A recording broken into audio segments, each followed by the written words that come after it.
Beneath the sprawling banyan tree, Buddha sat serenely, surrounded by disciples eager for wisdom and guidance.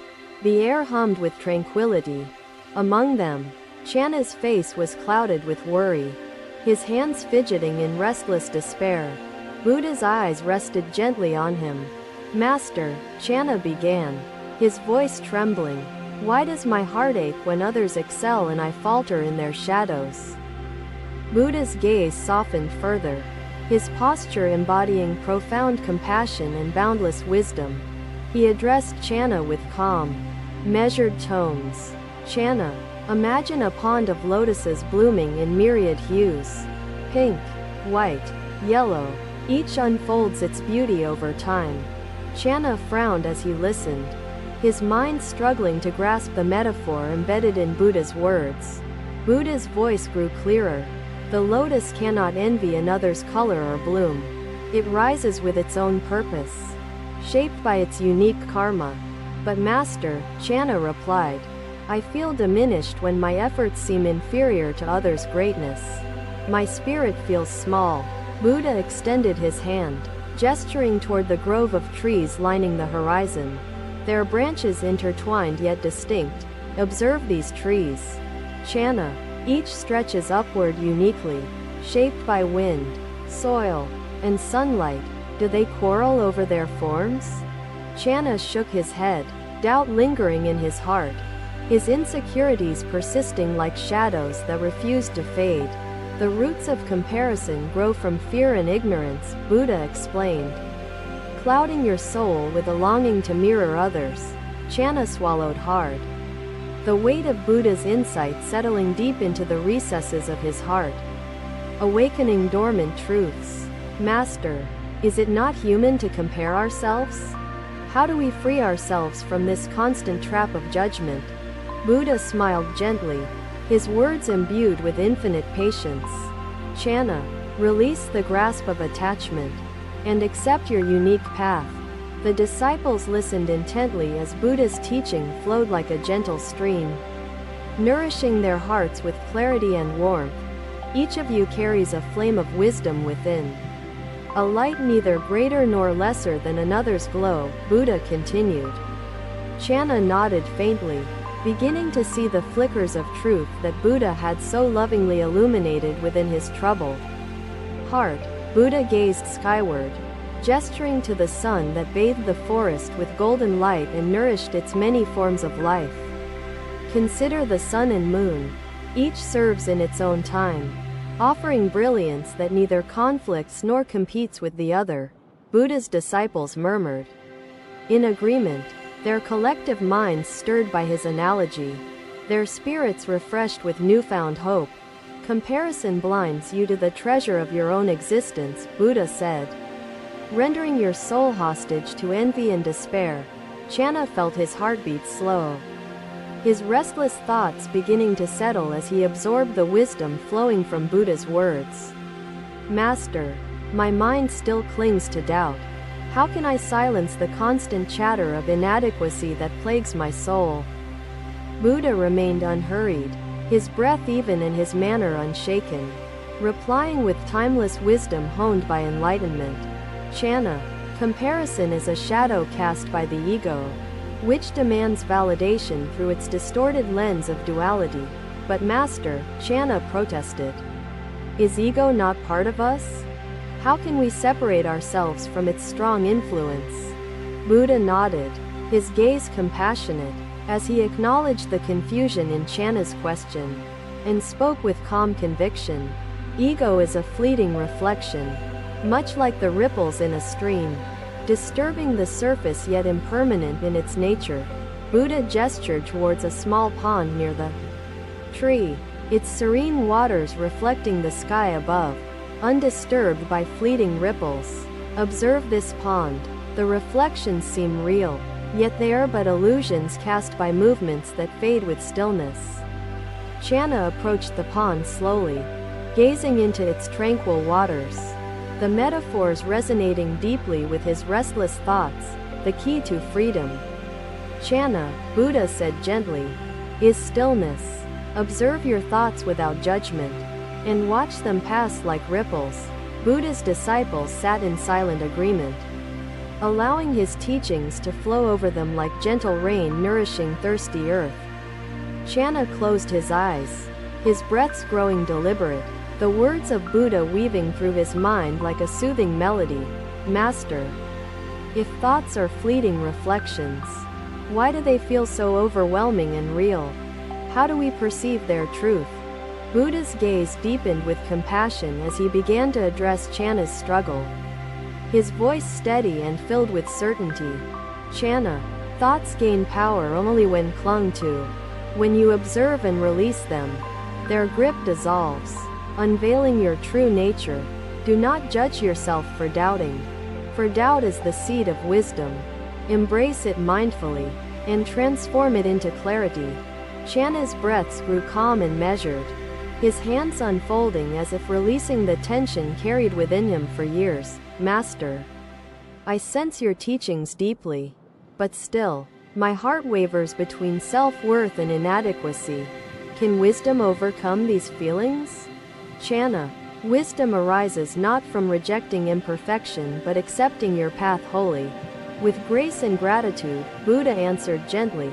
Channa opened his eyes slowly, his gaze steadier, his posture more grounded, resonating with the depth of Buddha's teachings. The journey to liberation begins with self-compassion.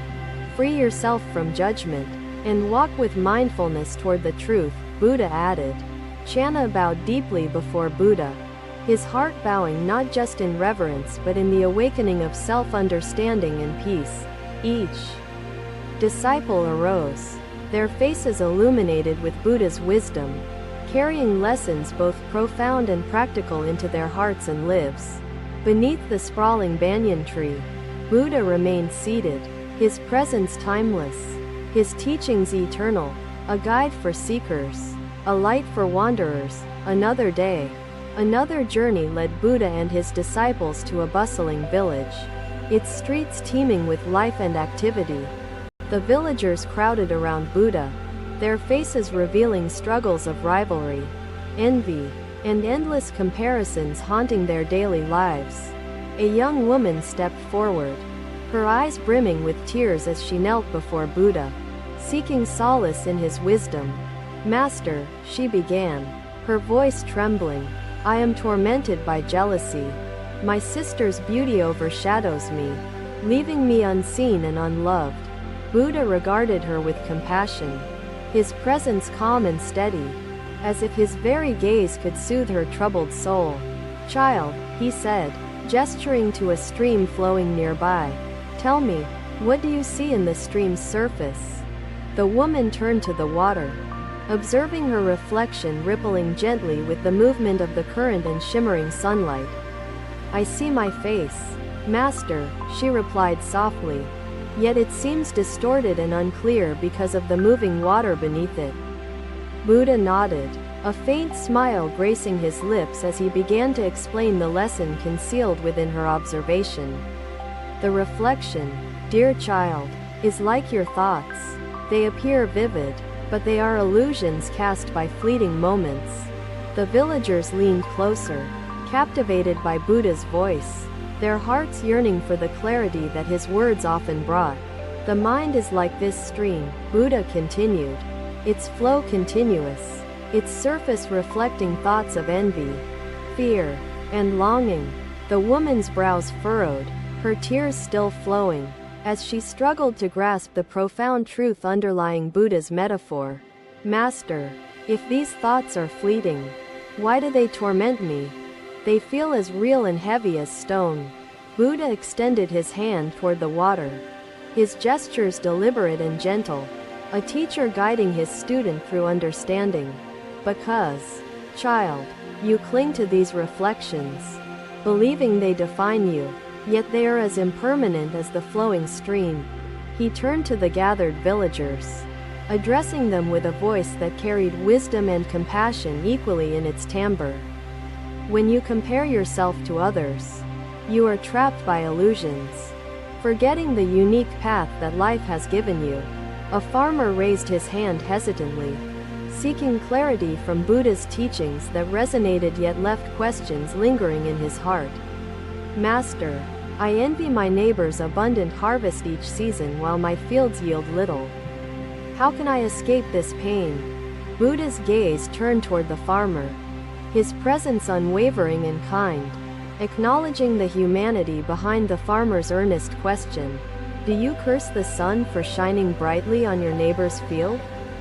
Or the rain for nourishing his crops more generously? The farmer shook his head, his gaze lowering as shame and regret colored his thoughts. Yet hope flickered faintly within. Your fields, like your heart, are yours to nurture. Comparing yields blinds you to the effort you must dedicate yourself to. The disciples watched Buddha intently, their minds absorbing his words like thirsty earth drinking in life-giving rain from above. Buddha gestured toward the mountains framing the village, their peaks majestic yet distinct, each holding its unique grandeur. Behold the mountains. Does one diminish another by standing taller? Does the smaller peak lose its beauty in their coexistence?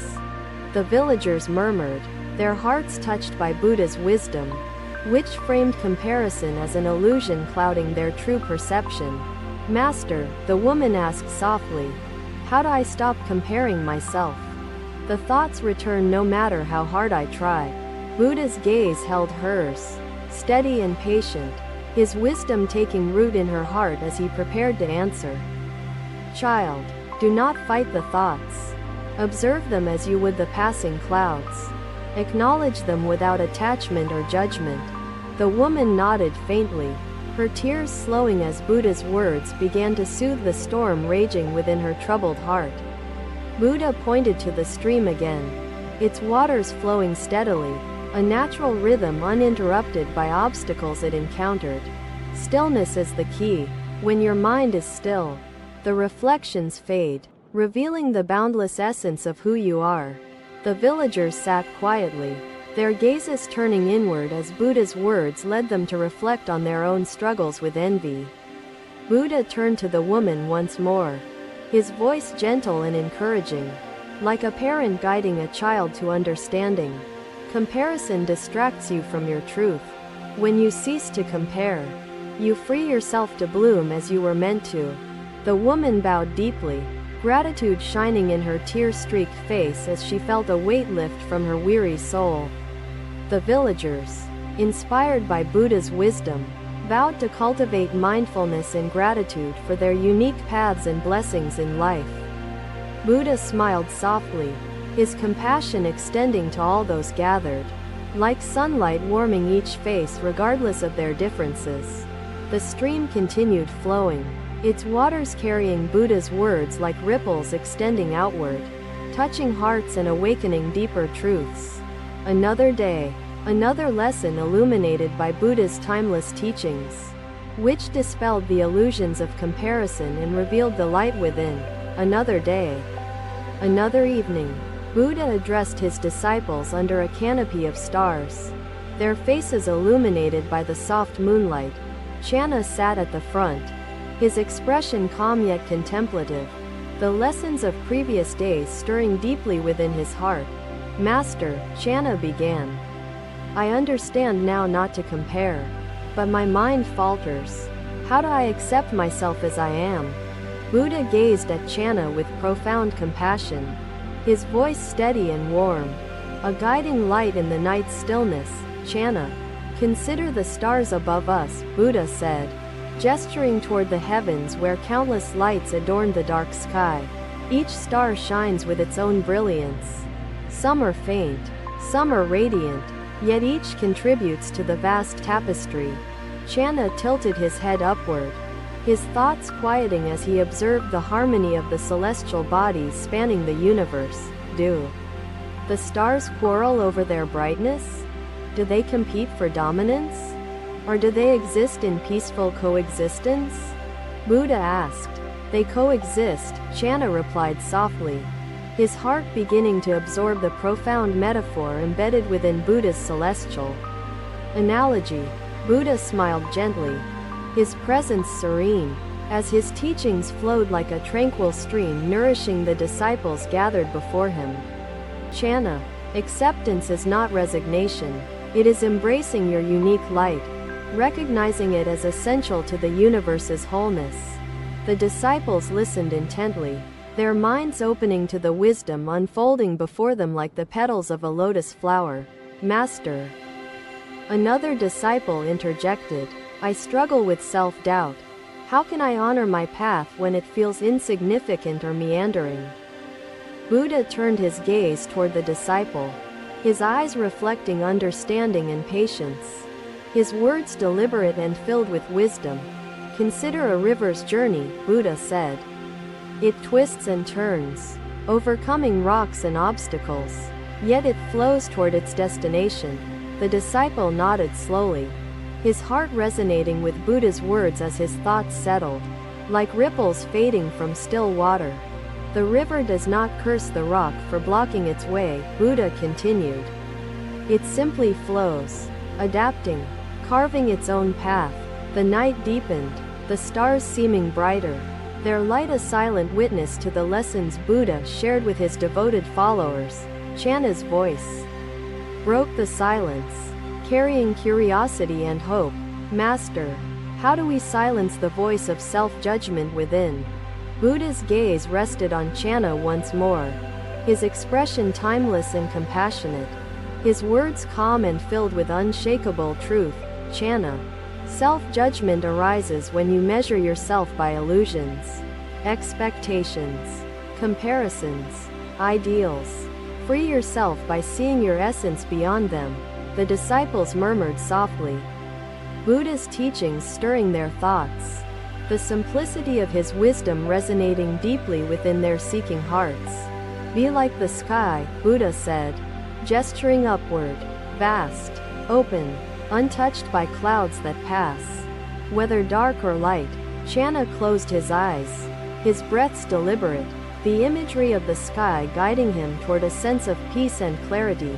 Master, I fear failing to meet my own expectations. How do I align with the truth you speak of? Channa asked.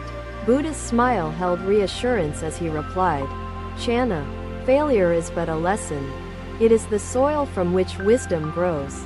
The disciples sat in rapt attention, their hearts touched by the sincerity and depth of Buddha's teachings, which flowed like poetry. The tree does not lament its fallen leaves, Buddha continued. Each loss nourishes its roots, enabling it to reach higher. Channa exhaled softly, a faint smile gracing his lips as the truth of Buddha's words began to settle in his heart. Master, when I accept myself, does it mean I cease striving for improvement? Is growth still possible without self-criticism? Channa asked. Buddha regarded him with approval, his question a sign of awakening. Channa, growth arises not from criticism, but from mindful effort. The disciples nodded in agreement, their shared understanding weaving a tapestry of wisdom drawn from Buddha's timeless and compassionate teachings. Perfection is an illusion, Buddha said. Seek instead to be present in each moment, honoring your journey without judgment or regret. Channa bowed his head deeply, gratitude and understanding mingling within him as his heart embraced the lessons revealed by the awakened one. Master, does this practice end, or is acceptance and effort a lifelong journey? Another disciple asked, his voice filled with reverence. Buddha's gaze encompassed all his disciples, his words addressing not just the question, but the shared quest for enlightenment among them. This practice is eternal, Buddha said. Each moment is an opportunity to awaken, to embrace, to learn, and to return to truth. The forest echoed with the harmony of their shared stillness, the disciples' minds opening like blossoms bathed in sunlight after rain. The stars continued to shine, a gentle reminder of Buddha's teachings that illuminated the path toward freedom, acceptance, and self-realization. The mind's mechanisms, Buddha said, are the tools by which you move, live, and create. Do not wait for fire. Thank you for watching. Buddha's teachings are always with you. Subscribe to our channel and we will see you in the next video.